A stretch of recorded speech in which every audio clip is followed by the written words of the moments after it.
Welcome to the Monopoly Mindset, the podcast where we uncover the strategies to build your real estate portfolio one property at a time. We're your hosts, Tyler and Tommy, here to share our story of playing real-life Monopoly. Whether you're just starting out or a seasoned investor, this is your go-to resource for mastering the real estate game. So grab your board, roll the dice, and let's buy Boardwalk together.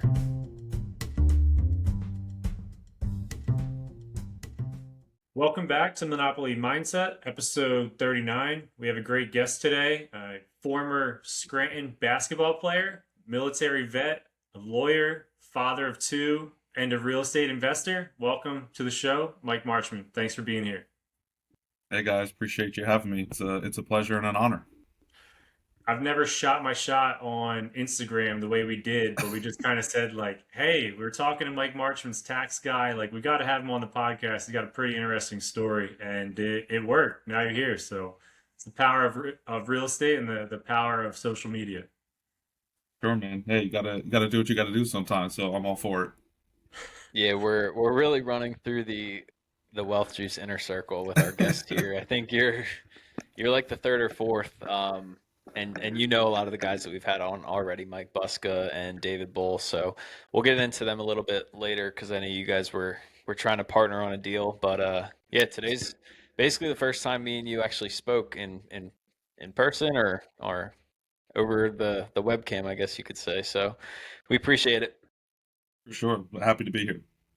Yeah, so why don't you just start out, tell us a little bit about how you got into real estate. I've listened to a lot of podcasts. I've heard of some vets getting into real estate and they can do like some really cool things. So I don't really know too much about your story, but why don't you just go ahead and tell us kind of how you got started and where you're at now?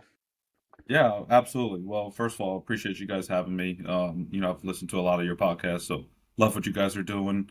A little bit about myself, just give you a little bit of my background, and that kind of segues into how I got into real estate.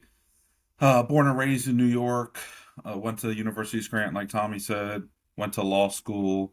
My first duty station was actually in Augusta, Georgia. So my wife and we moved out to Georgia. When we first got there, we started renting, like the typical, like newlyweds. We rented, started looking around a bit, and I said, hey, we could probably buy a house here for the same price of our rent. So used my VA loan. Veterans have access to the VA loan. So my first property I ever bought, it was new construction in Georgia with my VA loan. So again, I had no knowledge of real estate, hadn't listened to any podcasts or books, was just kind of, out on my own doing my own thing. Just got sick of paying rent. You saw that your rent payment was $1,500, and you're like, I could buy a house for $1,000 a month. I'm saving $500 a month, and I own this. Almost like the exact copy of the numbers I had, like $1,500 in rent. My new construction, brand new house was like $1,100.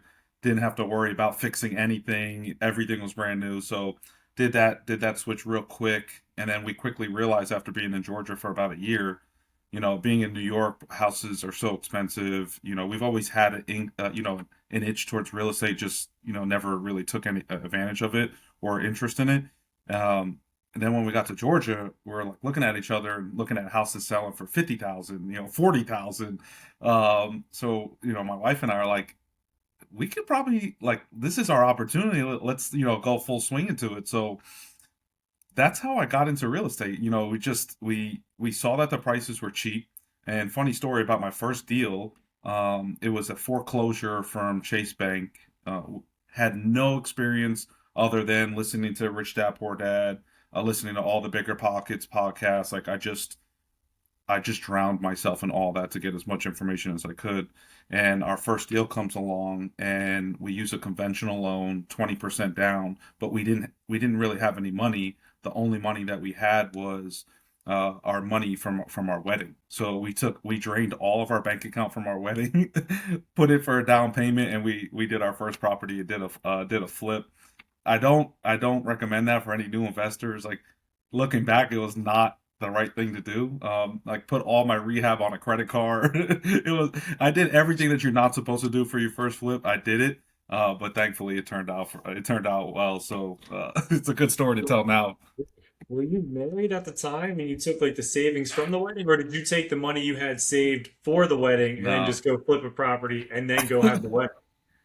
No, I don't think I would have been married if I took the money for the wedding. But no, we took all the money that we got from our wedding, and a Okay. little bit of our money that we had saved up, and I'm telling you, we literally drained the bank account. So it was all or nothing type thing, and I flew my dad down from New York, and we were just working on the property ourselves, like literally, we put a new meeting at Sweat Equity.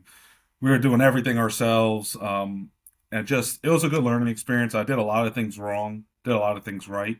But you guys know better than most. Every property you do is something to learn from. So it was a good experience, a good opportunity for us to kind of get our real estate career, off and running. And once we did that first property, we made a good chunk of money, and then it kind of just snowballed from there. And then I think from that first property, which was like 2018, 2019 to today, in that time frame, we bought about 13 or 14 properties, and that was a range of flips, burrs. When the market got hot, we sold some of our properties and did some 1031s into some Airbnbs.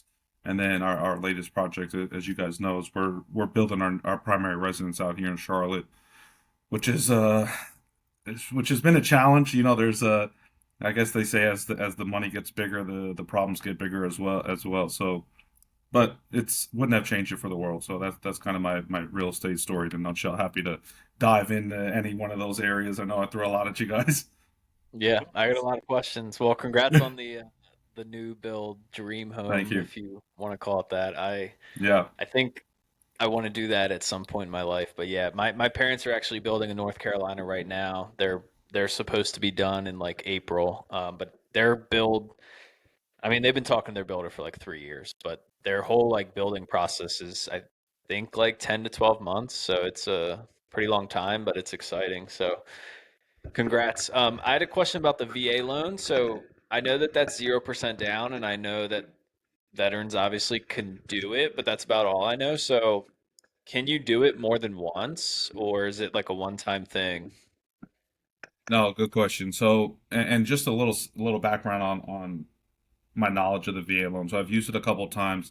I was actually stationed at West Point at one point in my career on active duty, and I was teaching at West Point, and I would teach the cadets. Like I would take one class every semester, like just close all the books and say, all right, we're going to learn about real estate. I'm going to teach you guys about real estate. I'm going to teach you about the VA loan. Going to teach you what a closing is, how to use a realtor. So I love this stuff. Like I do it all the time, and I actually have cadets who still reach out to me today. It's like, hey, sir, thinking about buying my first house. I remember that one class you told me about. Do you mind if I pick your brain? So, VA loan, you can use it as many times as you want, but what happens is you have a certain amount of eligibility, and if you use all of your eligibility up, you can't use the VA loan anymore until you. There's a couple of different things that you can do, but the easiest thing is to sell the property that you used the house for, and that restores your eligibility, and you can do it again. But the property has to be a primary residence. You can't use it for an investment. But if you use it for a primary residence, like I did now, so good example.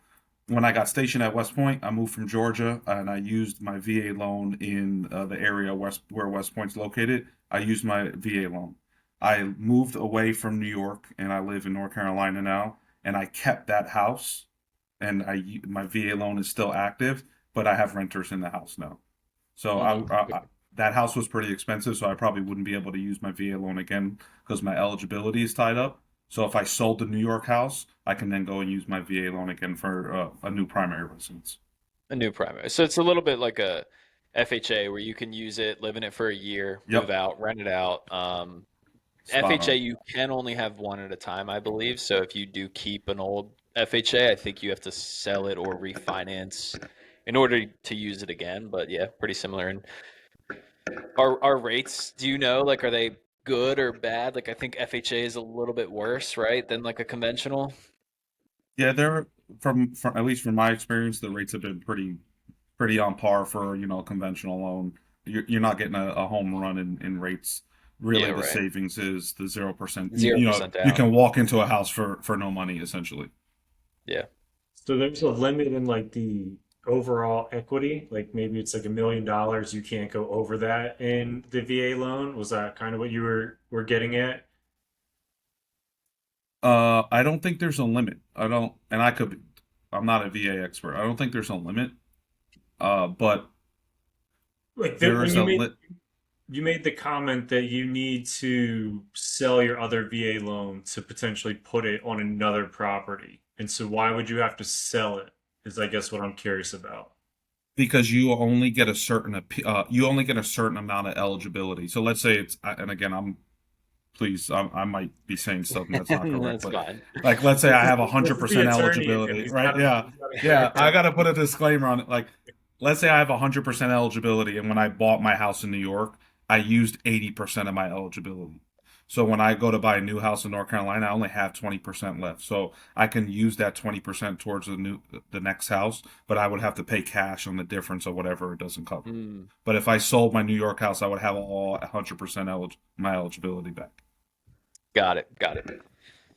Cool. Yeah. I mean, I don't think I've ever met anybody that's actually used it. So, I mean, 0% down, you rent it out. The ROI on that property's got to be insane because, yeah, Yeah, always it's basically put down fantastic. as least amount as possible when you're first getting started. That's my motto anyway. Yeah, right But there tell with us a you. little bit, tell us about this flip. You said you made a ton of mistakes, but you also made a ton of money. So it sounds like All it right. worked out. That's one thing that me and Tommy want to do, but we still have not done is flipped a property, at least on purpose. I know Tommy sold, but we haven't actually bought a property, renovated it, and sold it like to make quick cash. So Yeah. walk us Yeah, through that flipping process. for sure. Flipping's fun. I've flipped a handful of properties over the years. I've made some really good money on flips, and I've lost a lot of money on a flip that really hurt. But again, everything's a learning experience. Full disclosure. First flip, again, no, I had no construction knowledge. No, like my knowledge was my real estate knowledge was bigger pockets and rich dad poor dad. So read and listened to as much as I could so I could feel prepared going into that. It was a foreclosure, more of like a cosmetic flip. I didn't feel comfortable doing anything more than that. New flooring, new countertops, new cabinets, all that. Some of the mistakes I made, so a few of the miscellaneous things that my dad and I couldn't handle, like electrical and whatnot. We hired some contractors. Again, like every rule that you're told not to do. I paid cash, paid before the work was done. It was a nightmare trying to get those guys to show up. Paying on my credit card with interest just piling up as I'm trying to get this thing sold. So those were definitely, like cooker pressure times with, my wife at home looking at me like, hey, are you sure we did the right thing here? Is there a way we can get out of this? But ultimately, I think we walked away from that flip. Again, I was doing a lot of the work myself, so that, really increased our margins a lot. But we bought it for 100, put about 30 in it, and we sold it for like 210. Wow. So we did good, and then literally, I'm telling you guys, I took that money and just snowballed it. We did burr after burr after burr, buy, rent, rehab, renovate. We did a ton of those, and the houses were cheap. The houses were 60, 70,000. So all I was doing was taking the cash I made from my first flip, buying these small little rentals, and just taking it, fixing it up, and just cash out refinancing, get my money back, and just keep rinse and repeat that same money that I had from the flip. And that's really how I bought my main portfolio. That was all in Augusta, Georgia, and I think it was around like 2018 to 2021 where like right before the interest rates skyrocketed and everything was tripling in price. I got it and got and built a pretty good foundation of houses over there. That's so good. I think there's a ton of value in getting into a market like that where properties are a little bit cheaper and you can get in there and fix them up. And like it's tougher, right, to buy property in New York. But if you can find a market that's a little bit less expensive, I think it's worth learning as much as you can and going all in that type of market. Even Augusta's talked about in our group too. There's people still trying to invest in Augusta today. So that's been one of those markets that's a little bit cheaper to get into, but has a lot of value. Yeah, absolutely.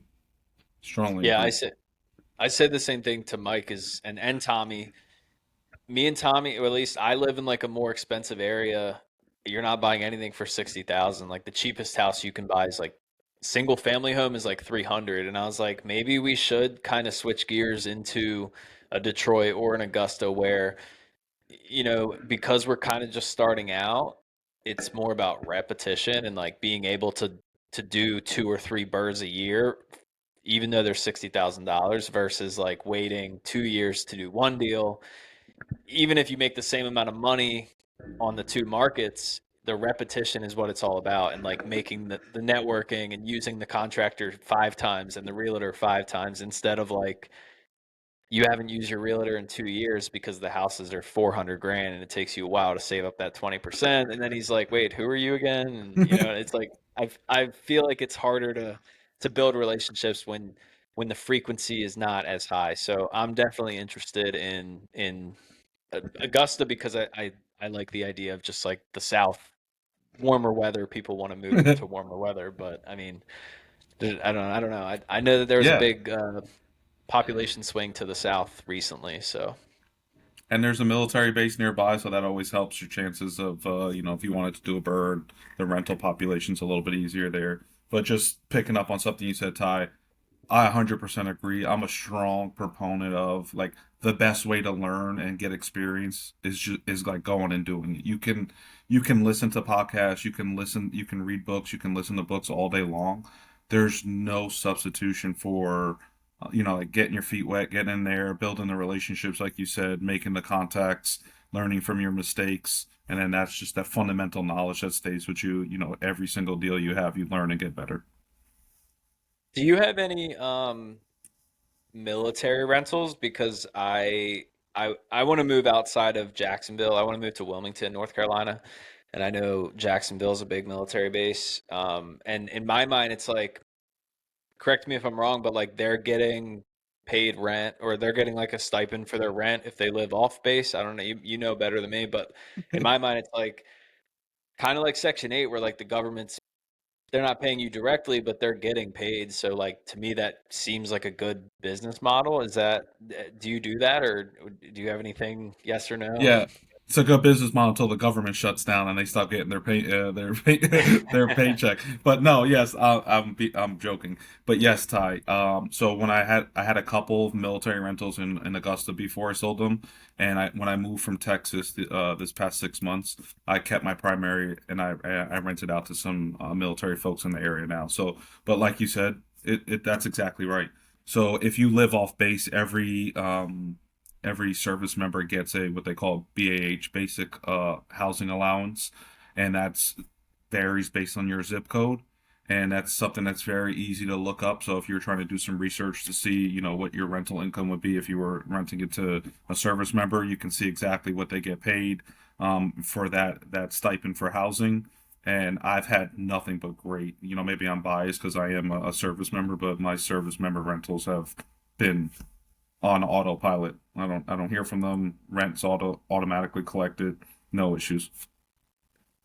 So what do you do from a management perspective? Like I'm trying to understand a little bit more about your portfolio because I got to admire how you got started, right? Like you did a flip and then you moved that into burrs and the properties it makes sense because they were a little bit cheaper and then you're burring and you're Yeah. pulling out the money, interest rates are lower.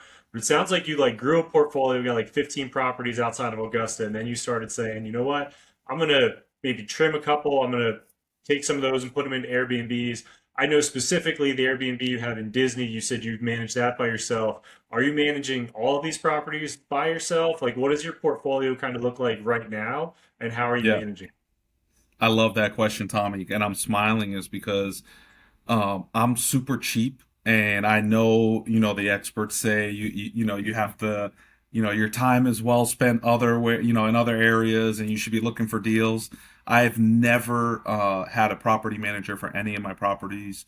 I still manage my properties myself. I have less properties today, but at my peak, I managed everything myself. I just my perspective is nobody will treat your properties and give them the care that you will that you have, and the time and expertise that about your property. There's only one person that can do that, and that's you as the owner. So I don't know, maybe it's a control thing. Maybe I just, like being able to manage that. But I've set up a really easy process for my long-term rentals. I have a couple Google forms that I sent to some potential resident, tenants that sort of weeds them out before they even, take a step in the door. You'd be surprised how many times if people, can't take 5 minutes to respond to a Google link, then they're not going to pay my rent. So I'm not even going to waste my time with, entertaining them coming to the house. For my short term rentals, those are a little bit harder to manage just because they're all long distance. I'm not nearby. I'm relying on others.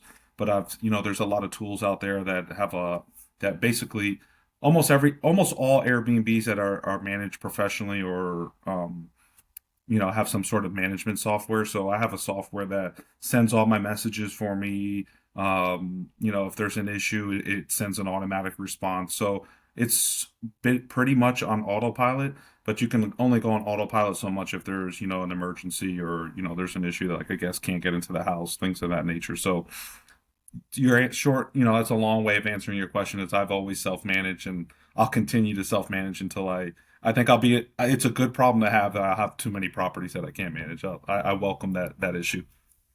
I love it. It's definitely a controversial topic. Everybody says like, "Oh no, you want to grow and spend your time elsewhere looking at properties." Ty's laughing because I've been going back and forth in my own life a ton. Like I went, managing was too much for me, and I couldn't buy properties, and so I wanted to get out of management. And now I have a property manager, and I'm like, man, I pay a lot of money for property management. Like I keep that money if I manage it myself, and I find a lot of the times I'm such a you can call me a control freak, and I want to know what's going on with my properties. Like I'm in the group text with my tenants because I want to know what's happening, and like that's a me problem. But if I'm already there, why not just respond? Because now I see the text and I'm like, well, did no one responded? Like I want to respond. It's like I shouldn't be doing that, but I feel you, and like I'm probably leaning more towards what you have done, and I just haven't pulled that trigger, officially made that decision. And that's what Ty keeps making fun of me about. He wants me to pull that trigger and start moving forward that way.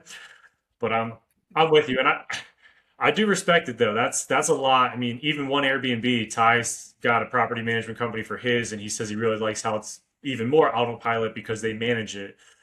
What software do you use for your long term rentals? Are you using Rent Ready? Because that seems to be like the easiest one that we all revert back to, or you got something else? No, so I got into long-term rentals in like 2018, 2019, and apartments.com was the big thing at the time. So Okay. I'm telling you, I'm old school. I'm like Google form. You can't get into the house unless you fill out my five basic questions. That weeds out about 80% of people who message me that they're interested. I have some, again, maybe that's a perk of being a lawyer, but I have some basic leases that I have drafted up and I can kind of just edit based on the state and where I'm at. Sign the lease, set them up for automatic deposit on apartments.com, and I don't hear from them again. Fingers crossed, knock on wood. That's my So setup. where are your current properties in relation to where you live? Because another thing people talk a lot about is like managing out of state, Yeah. and it to me we actually do self-manage a property that neither of us live in the state, but it is scary because like what if something happens that you have to go to the property, and then you could argue there's nothing that you physically yourself would have to go if you have the team to do it for you. So like are these places close? Do you go to places, or are they all just like you have the systems in place so you don't have to ever go? Yeah, good question, Ty. So when I first started out, I didn't feel comfortable doing out of state. I just didn't have the knowledge. I didn't know what the processes that I needed to set up were. So everything was in my backyard in Augusta, and that's sort of where I developed those things. But I feel more comfortable now, where all of my properties are out of state. But I will put an asterisk next to that. They're out of state, at least for my long-term rentals. They're out of state, but they're in states that I used to live in. So at least I've had the opportunity to build those connections and build, that team. So right now I manage two houses in New York, one house in Texas, and two Airbnbs in Florida. So, but I've been to those places and I've lived in those places for at least, a little bit of time. And so I've been boots on the ground, and personally, I feel comfortable, reaching out to folks. So I guess can be considered, a long-term, I manage out of state, but I just want to put an asterisk there that starting out, I did keep everything in my backyard, and the ones that I do manage out of state, I was there at some point. Yeah, I feel like that's the natural progression for most people is all three of us started investing where we lived, and that wasn't really like I wasn't looking at the market that I lived in. It was just like this is where I'm buying real estate because this is where I live. And then after you get a few properties, I feel like you get a little bit more comfortable, maybe a little bit more risky, you could say. Like, at least for me, like Airbnb felt like a risk, but once I had a few properties, I was like, all right, I'm ready to take that risk and buy out of state Airbnb. And yeah, you once you kind of get over that fear of it doesn't have to be 20 minutes away, your options really do open up to vacation destinations and different, like I just said earlier, cheaper markets, maybe more expensive markets, whatever kind of niche you're looking at, it does definitely open up your possibilities. Yeah, no, 100%. And kind of like on that point, I had a little bit of a portfolio built up in Augusta, and I had exactly what you just said, Ty. Like, I felt more comfortable. The market was changing in the area where houses were, double, tripling in value. And I said to myself, this is probably a good time to, I can probably squeeze a lot of money out of these deals that I was buying for, 80, 90,000, and now they're 220, 230. So that's exactly what I did. I sold a couple, 1031 them, and I bought the Airbnb in Orlando, destination spot. Sort of my thought process was I have young kids. We're probably going to, go to Disney a lot over the years, can kind of, have a dual use on this property. So exactly right. Like you said, just, felt more comfortable after having some deals under my belt to kind of leverage those to do something a little bit bigger. So I'm curious with the 1031 exchange, like is that you took that profit and did you buy the property here in Disney like outright or did you, take out a loan or how did you like consolidate? Because it sounds like you took like two or three properties that you sold in Augusta and then used Yep. that to buy this house. So I'm like, maybe you bought this house, free and clear. Like what did that look like? Yeah, good question. So I had never done a 1031 before. There's a lot of intricacies that I had no idea that I needed to do. Like when you sell a house for 1031, you're not actually allowed to take any of the money. There has to be an intermediary. The money has to go into their account. They have to deposit everything. So I used a loan to buy the Orlando house, but what I did was the cash from the sale of that house, that was the down payment for the house. So I did use, and one of the houses wasn't enough for the down payment. Again, it was an expensive house in Orlando with the market. Looking back, it was probably not the smartest buy just because of how crazy the market was. But yes, I turned two houses into one, and one of them being was the an Airbnb in Orlando. What time did you buy in Orlando? Not a good time, man. Like again, real estate's I'm trying to be full like transparent here. Real estate's it's ups and downs and you try to do as much research as you can and try to mitigate as much risk as possible, but it's always there. I bought in 2023, I think, maybe 20 like it's like out. I bought in 2022 in Orlando, and we were living in Scranton at the time. I refinanced three properties, and I'm like, let me take this equity and buy a house down there in Florida. This is great. I'm getting a house with a pool, and I'm close to Disney. Like, this is amazing. Yeah, And I bought it off market for 475, only appraised for 450. At that time, like oh, everybody from New York's coming out with cash, and so this guy's like, right, I don't care. I'm gonna go sell it to somebody else.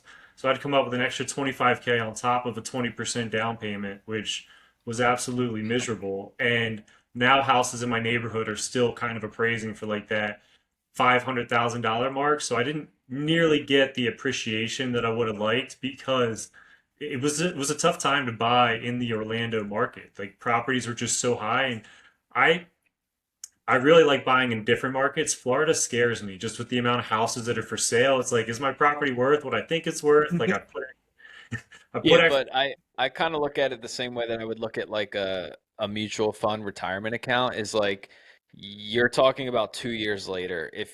If you think about it in 20 years, does it matter if you bought the property for 400 or 425? It doesn't matter because it's going to be worth 2.2 million, right? Like as long as you just consistently buy properties every single year. Again, this is my theory. I'm not going to try and time the market. And same way like I'm not going to try and time the market with my 401k either. You just put money in every 2 weeks, and eventually it averages out. And over the long run, like Tommy, I don't think you're really going to be upset that you maybe missed out on $25,000 in equity, right? Like you guys are just talking about 1 to 2 years. So, and obviously there can be with COVID too, and Florida, like that's like the triple threat of like everybody went to Florida for COVID. So like maybe maybe you might lose some money in the short term, but like it's a long term thing. If you look at it that way, I don't know if you do. That's just how I look at it. So I wouldn't stress over it too much if you plan on keeping the property for 5 to 10 years. I'm with you. But so, Mike, that leads me. So, where's your other Airbnb in the Florida area?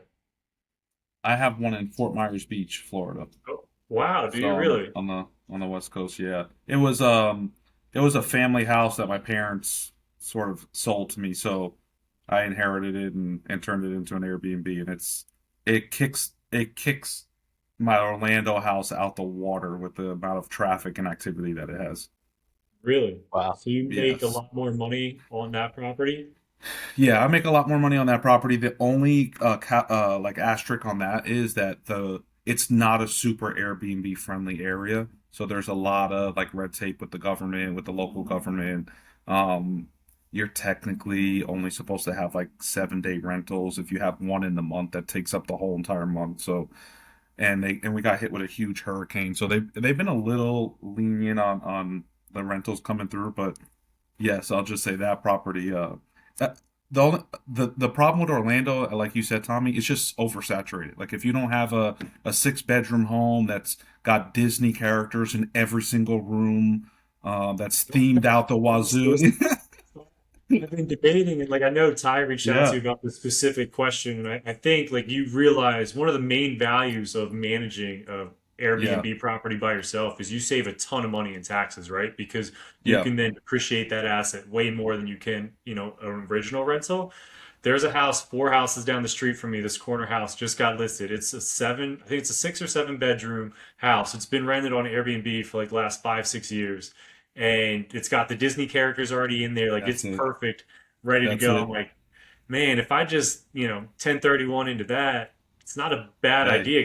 It's right up the street. Like if anything's happening, I can just go knock on the Hmm. door. Super simple. It's a really nice house. But yeah, Can Hey can man, you quick. actually go pull the trigger. into can you go into the STR loophole that people call it? Because so I bought a place in the Poconos last year. I also had a very large tax bill last year that for like the first time in my life, I had to owe like a lot of money in taxes. And now for 2025, I'm like, all right, I don't want to do that again. But can you just talk about, how that people call it a loophole, but that's just how the tax code works. Like it's legal, it's totally fine. But can you go in depth about that a little bit? Yeah, for sure. Before I go into depth into it, I just want to like full disclosure again. I got to put my disclosures on. I hire a tax person for a reason. Like I stink at taxes. I went to law school for a reason because I'm terrible at numbers. So just take what I say with a grain of salt. But my understanding of the so-called loophole is that if you meet certain criteria, you're able to take a deduction on your W-2 income, which offsets a lot of those taxes that you would owe. The way that I meet the requirements, and I don't know what all of them are. I just know the ones that I meet is the main test is the material participation. So if you materially participate in the management of your short-term rental for 100 hours or more, and you stay, I think there's a personal use limit on it too. It's like you have to stay less than 7 days throughout the year. That will qualify you as a real estate professional for that uh for that property, and then you can take that deduction on your W-2 income. So 100 hours for me is super easy to meet. I mean, I check my Airbnb messages every day. If I respond here or there, keep a quick Excel spreadsheet of a log of what I'm doing, and then by the end of the year, I have like 200 plus hours on there, and it's not really an issue for me to meet. So I just hand that all over to my CPA, and he does whatever magic he does, and I don't know any owe any taxes at the end of the year. Yeah, and I don't know if you did this, you can let me know, but it becomes really powerful when you also can do a cost segregation study. And then in 2025, they brought back 100% bonus depreciation. So I've never done the cost seg, but I guess like for an example, you could, let's say, buy a $500,000 house, Airbnb, manage it yourself, do a cost segregation study. The bonus depreciation lets you write off $100,000 on year one, and let's just say you made 100 grand at your job that year. you can literally write it all off. Like you made $0 income that year because you bought this Airbnb and managed it yourself. So I'm really looking into it because it seems super powerful, but I haven't done it myself yet. Yeah, I had an Airbnb in Crystal Beach, Texas, and my accountant did a cost seg for me. I couldn't, honestly, it's probably not a good answer. I couldn't tell you what it did or what happened, but I did do a cost segregation. He depreciated something and I didn't owe any taxes. So yes, yeah, I've done it Oh, before. there you go. Yeah. And Ty's the engineer. He's our numbers guy, if you can't tell. Yeah, I can tell for sure. I'm gonna start sending my math equations to Ty so he can help me out over here. Yeah. All right, Well, last question I have is so I mentioned Mike Buska and David Bull. We all of us are in the same like networking group through the Wealth Juice, and that's been awesome for us just because we get to meet people that are interested in real estate, same as us. So I know that you guys were supposed to partner up on a deal. Unfortunately, I think it fell through. But can you talk a little bit about that? Because we, like I said, we had both of them on. They're both yeah. awesome. So Yeah, 100%. So first and foremost, Welch's our inner circle is fantastic. Huge shout out to those guys, Corey and Rye. It's awesome getting in there, meeting great people like yourselves and Mike and David. So, I mean, you guys probably know, like, you kind of just message folks on there and get to know each other a little better. Like Tommy and I met up when I was in Florida at my Airbnb and we had coffee just like spontaneously. So Mike, David, and myself kind of just texted each other on the side, and especially after we, saw Mike getting some, pretty active in the Detroit area, and we kind of just naturally started talking to each other and said, "Hey, this would be awesome. I know you're, moving pretty quick out there, Mike, but I think, if three of us kind of join together, we can probably, put some gasoline on this fire and move a little bit quicker." So we talked for a few weeks, kind of, like made sure our interests align, and I think that's, pretty important. You don't want to, do any kind of deals or partner with, folks who don't really align with what you're trying to achieve in life. So we talked, things made sense, and it actually happened pretty quickly. I don't know if you guys remember, we had Jess on the call, and she was showing some like awesome properties. And we hopped in our group chat and we're like, let's just buy one of these things. So like the next I texted Ty. dude, He was on the call. I'm like, Ty, you got to dude, watch this call and get to the Hobbit house because we can I'm buy yeah, not it. ex- Tommy I'm literally not texted me the exaggerating. next day. Tommy was like, "Dude, we need to buy this property."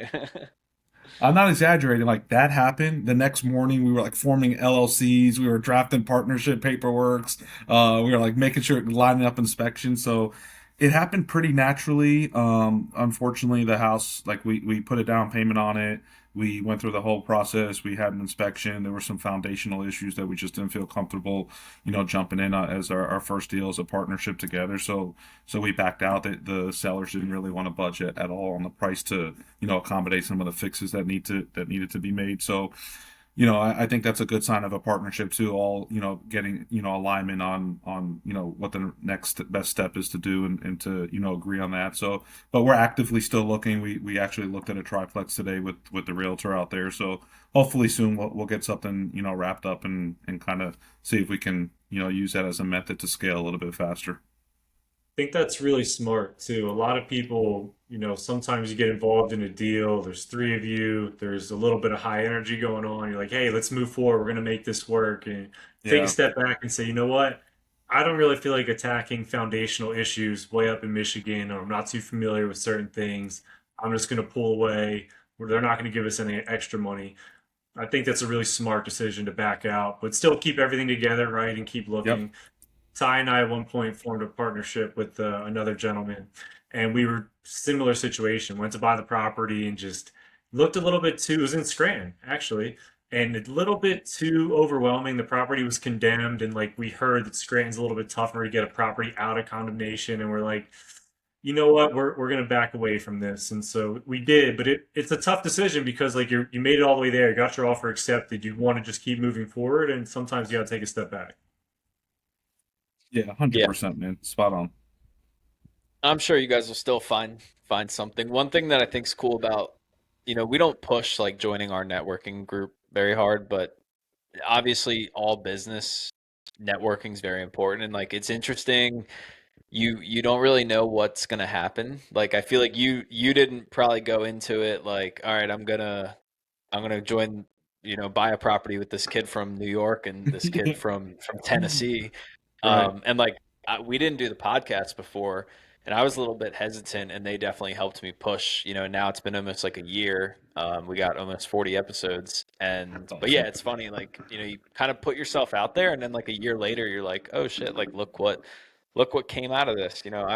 I was always against like paying for that sort of thing, but if you put the work in, I do think the networking aspect is huge, and obviously, I think we've all benefited from it. I'm smiling because everything you two were saying are like exactly what goes through my head and my exact thought process. Like, I hate networking. I hate paying for stuff. I'm like, no, I don't need to pay for a group of people. Like, I could do this Yeah, on my own. I can scale by myself. But I think, that real growth happens when you take that step back and you realize that, the power of, networking and having people in your corner goes well beyond any kind of, monetary value that you can put on it. So, yeah, spot on. Really good advice for folks yeah. listening. I mean, especially real estate. It seems like so. Especially, I could be totally off here, but it seems like the bigger the deal, the more like off market they seem to be. Like Corey and Ryan, it's like all their deals are let's say like 10 to 20 units, and it's like the property manager reached out to their guy Sean and was like, "Hey, I know a guy that might Yep. be interested in selling." And it's like obviously that happens with single family a lot, but definitely like it seems like that 10 to 100 units seems to be like the small community of like they're getting deals through networking. So I don't know. That's just kind of what it seems like, but yeah, obviously it's super important. So I think there's a ton of value in just being around like-minded individuals too. Like there's so many times, I'm sure this happens to you too, Mike, where you're talking to friends and family about real estate and like people can tell you're passionate about it, but like to them it's all like fascinating. They're like, "Oh, can you tell me more? Like I want to hear more. Like tell me more." And it's like, "Okay, that's great." Like and I'll share my real estate, love with anybody and force them into real estate like I did with Ty. But there's a ton of value too in like finding a Mike Marchman and understanding your story. And like we were in similar areas. Like you were in Scranton while I was in Dallas, and like seeing how we both ended up like, you know what, I just don't like paying rent, and how that transformed into like buying a house and seeing what your story, what you're able to grow to. And then like even I've done some of this too. Like I've trimmed some of my properties recently and trimmed like partnerships and tried starting different ones. And so but I can learn a lot from what you did. Like, hey, I grew to 15 units and then I went down and said, I'm going to buy two or three Airbnbs instead because I can make similar cash flow and makes management easier. But there's something to be said about like the like-minded individuals, those conversations. Like I don't feel as weird talking, about real estate with all you because I'm learning every time I have these conversations. 100%, Tommy. I wish I could take that and wrap it up and put it in a message there. But I will. I just want to add one thing. Like I can talk real estate to all my friends and family and whatnot, and it always ends in one way. The same way.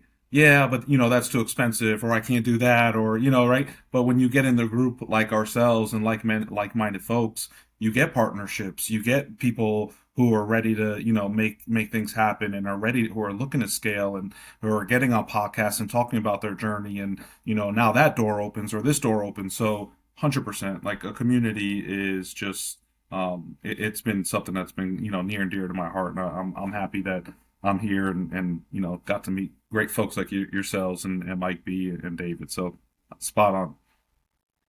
yeah, it's like the walls are like the barriers that you think exist. People show you that they don't exist. Like I've been saying this to Tommy for a long time now, but like just because you don't have the money doesn't mean that you can't not buy properties. And most Right. people that's like they're like I can't buy properties, I don't have 20% down.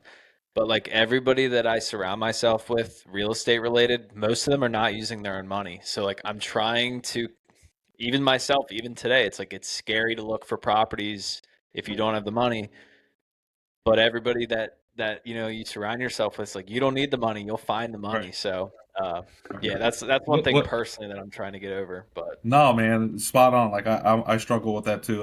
That old saying, like just find the deal, the money will come somehow. But it's easier said than done. It's also yeah, so hard to try to ask folks for money that not 100% guaranteed that you can get it back to them in the same fashion that they gave it to you.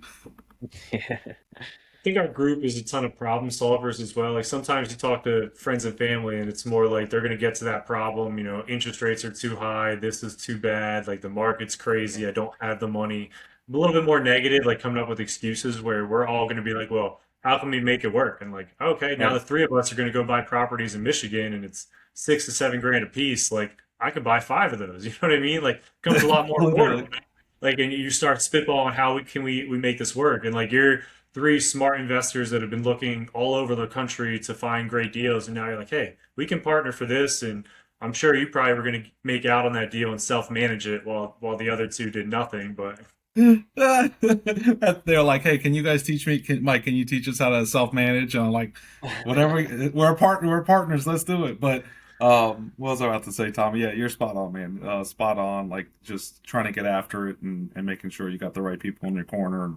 And the more, like we were talking about earlier, the more reps you can get in, the more practice, the more knowledge you have, and the more comfortable you are doing more deals and doing different kind of deals. so give us a closed book segment here of how, Okay. I commend you for that. That is like one of the coolest stories I've ever heard. You're teaching a class and you go, hey class, I'm going to teach you nothing that I'm supposed to teach you about right now. I'm going to give you some Yep. real life advice. Shut the book and say, hey, listen, this is why you need to buy real estate. This is how you buy real estate. It's not scary. Yeah. Take this advice. Give me a call if you ever need it. And you've probably helped at least everybody in that classroom out a ton. So give us some closed book advice on like how somebody should get started in their real estate journey, and stop coming up with excuses and come up with some problem solving. Yeah, the best advice that I can give folks, and I use this saying to myself still to this day, it's like real estate is easy. It's a numbers game. If the numbers work, they work. If they don't work, they don't buy it. There's a number of different strategies that you can implement if you go into something and it didn't quite work out, have a plan, have a plan B. If you're doing a flip, make sure the numbers work for a rental that you can hold on to it and have that cash flow flowing. And just another thing that I think some newer investors or folks maybe just looking to buy a house is find a good realtor, especially if you're buying, because it's not costing you anything. Make sure you get somebody in your corner if you're not in the local area that knows the area, that can point you in the right direction, that can say, hey, that street is probably not a street that you want to buy a house on, because streets really matter, especially in real estate. So I think the big points is do your numbers, do your due diligence, don't jump into anything without having the proper knowledge, and there's plenty of resources out there, including your guys' podcast, Well Choose, Bigger Pockets. Just drown yourself in podcasts and books, and the knowledge will come. I think that's Awesome. I think that's a great piece of advice to end on. So thanks very much Awesome. for coming on. Keep kicking ass in Orlando and Florida and all your other Yes, sir. markets. Do you want people to find you on Instagram and reach out? I know you kind of had your own podcast in a little bit, or I Yeah, I can had link I it if had my you. own podcast. No, my podcast is done, man. Link your podcast. You guys are the future. Feel my I don't even know what my Instagram handle is. I think it's Mikey Smooth. If anybody ever wants to contact me, I'm sure I'm easy to find. Just send me a message, and I'm more than happy to talk to whoever has any questions or needs some help. Mikey Smooth 11 for There those. you go. All right. Yeah, the Scranton alumni. I think he holds the record for points scored in a basketball game. Yeah, that probably holds the record for most waters passed out in the game. That's more accurate. Well, I appreciate you guys having me. This was an absolute pleasure and joy, and I hope you guys keep this up and keep doing what you're doing. It's really impactful, especially the reach is far and long, and you're really reaching a lot of folks who are using the knowledge that you're putting out there. So keep up the good work. Thank you, man. We really appreciate that. We'll take that to heart. That sometimes you get a little bit subconscious here, and we're like, should we stop? And not that we ever want to stop. We love doing it, but it's great Yeah, to man. get some votes of confidence from somebody like yourself. And like, this is why we do this podcast, to build a better relationship with you and spread your story. And hopefully, we encourage one more person to get into real estate investing. Absolutely, man. You guys are crushing it. Keep it Yeah, up. appreciate it. Thank you very much. Thank you.